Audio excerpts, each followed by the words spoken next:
ই সালা মোৰ গাত হাত তুলিছে মোৰ গাত ই সালা সাগৰে আপোনাৰ সন্মান হানি কৰিছে আঙ্কেল গতিকে তাৰ কিবা এটা ব্যৱস্থা কৰিব লাগে সাগৰ কোন হে সাগৰ মোৰ লৰাৰ গাত কি হাত দে ৰাজ পাপা ইয়াক তৰ্জন গৰ্জন কৰি থকাতকৈ ইহঁতক একেবাৰে থুলাই দি থৈ কবা পাপা আজি মই ইহঁতক একেবাৰে থুলাই দি থৈ আহিছো ওকে পাপা মই হে সাগৰৰ হাৰ মুৰ গুড়ি কৰি পেলাম এই বল আলাস আইস আঙ্কেল মঙ্গল তয়ো ইহঁতৰ লগত যা ইহঁতৰ কৰবাত কিবা এটা বিপদ হ'ব পাৰে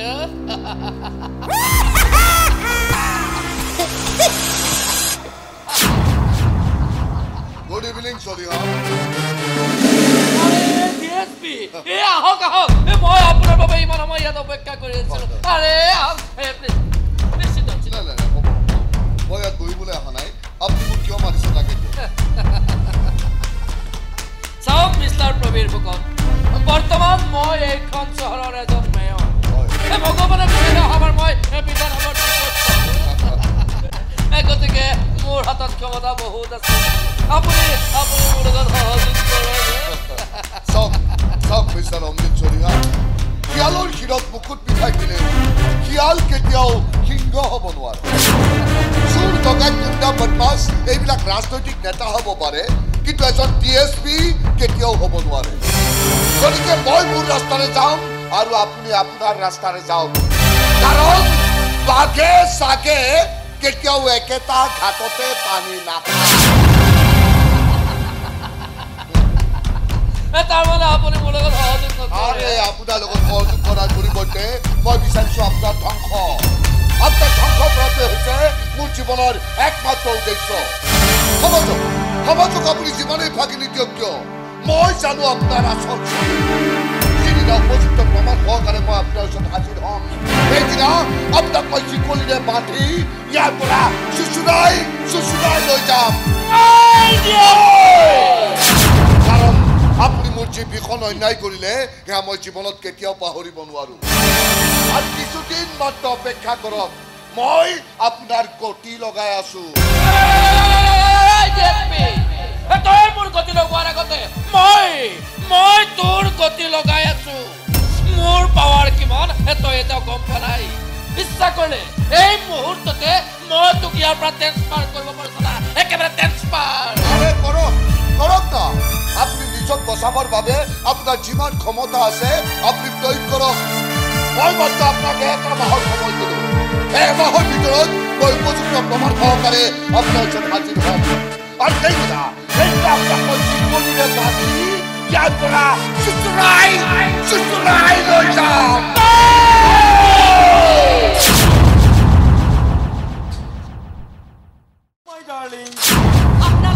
তোমাকে বিচাৰি এইখন পালো মোক বিচাৰি আপোনালোক কিয় আহিব লাগে কাৰণ এবাৰ যদি কেনেবাকৈ ৰাজৰ চকুত কোনোবাই ধৰে নহয় তেওঁ কেতিয়াও ৰাজে চকুৰ আঁতৰ হ'বলৈ নিদিয়ে আৰু এই হৈছে মোৰ এটা দস্তুৰ আৰু সেইবাবে তোমাক মই বিচাৰি সুদূৰ নগৰৰ পৰা এইখন পালো আপোনালোকক কোনো কাৰণতে মই সহজভাৱে নলওঁ আৰে মই সেই কথা খুব ভালকৈ গম পাওঁ কাৰণ তুমি সাগৰৰ প্ৰেমত পৰিছা এই দুৰ্ভাগ্য কথা যে সাগৰে বৰ্তমান হস্পিটালত মৃত্যুৰ সৈতে যুঁজি আছে বৰ্তমান সাগৰ হস্পিটালৰ আইসিইউ ৰুমত মৃত্যুৰ সৈতে খেলা খেলি আছে আৰু সাগৰ যে বাচিব সেইটো কোনো গ্যাৰান্টি নাই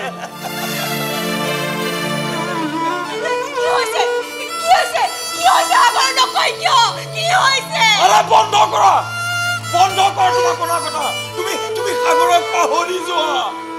সাগৰক হস্পিটালতে মৃত্যু হ'বলৈ ভগৱানৰ ওচৰত প্ৰাৰ্থনা কৰা তাৰ পৰা যদি বাচি আহে নহয় তাক কোনেও মাৰিব নালাগে তাক মই মাৰি পেলাম গতিকে তুমি কইনা হাতী ৰাজৰ লগত বিয়া হ'বলৈ সাজু হৈ থাকা যদি চিধা কথা শান্তি হোৱা তেন্তে তোমাক মই ইয়াৰ পৰা ঢোলে দগৰে বজাই লৈ যাম আৰু মোৰ কথা যদি অমান্তি হোৱা নহয় ইয়াৰ পৰা তোমাক বলপূৰ্বক উঠাই লৈ গুচি যাম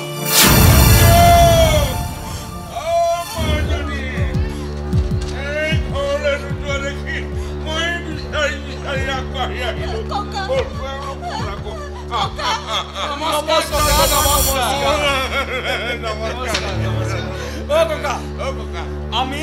নগৰৰ পৰা আহিছোঁ আপোনাৰ নাতিনীক লগ কৰিবলৈ ভাল কৰিছা অ' ককা আপোনাৰ নাতিনীক মই বিয়া কৰাম ৰাতি তুমি বিয়া কৰাবা বৰ সুন্দৰ ল'ৰা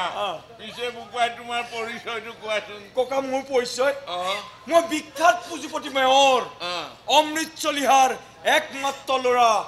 ৰাজকুমাৰ চলিহা কি হ'ল ককা নাম শুনাৰ লগে লগে এখন কপনি উঠি গ'ল ককা কি হ'ল ককা মই ৰাজৰ ল'ৰা এজন আপুনি ভাগ্য বলতহে পাইছে অ' ককা আপোনাৰ নাতিনীক আপুনি বুজাব হয় ককা আকৌ আহিম এইবাৰ আহিলে এটা সুন্দৰ চাই হিয়া আঙঠি লৈ কি কয় ককা আহিছো বাই বাই ডাৰ্লিং এইবাৰ কিন্তু তোমাক মই লৈ যাম আহিছো দেই ককা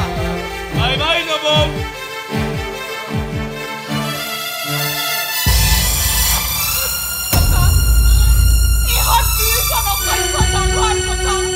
ইহঁতে কলেজত মোৰ লগত বহুত অসভ্যালি কৰিছে ককা বহুত অসভ্যালি কৰিছে ঠিক কৈছো আইজনী অসুৰৰ ঔৰসত অসুৰ সন্তানৰে জন্ম হৈছে এই যে মাজনী মেয়ৰ অমৃত চলিহা বুলি কোৱাৰ লগে লগে মোৰ কপনি উঠিছে